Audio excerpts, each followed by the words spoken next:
парабола және квадраттық функция.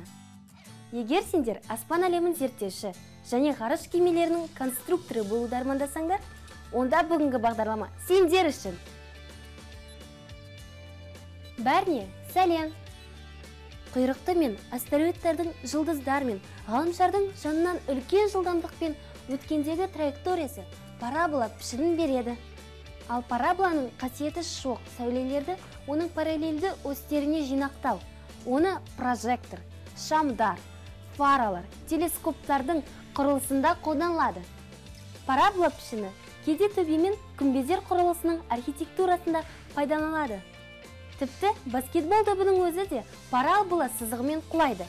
Сондықтан да оны есептейтін формуланы жаттайық. Y тең ax квадрат қосылған bx қосылған c. Мұндағы a нөлге тең емес формуласымен берілетін функция квадраттық функция деп аталады. Бұл квадрат функциясының графигін парабола деп атайды.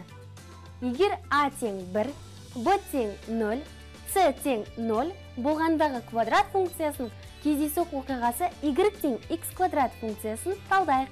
Y тең x квадрат функциясының графигін салып көрейік. X тең 0, x тең плюс-минус 1, x тең плюс-минус 2, x тең плюс-минус 3. Функция мәндері бар кесте құрайық.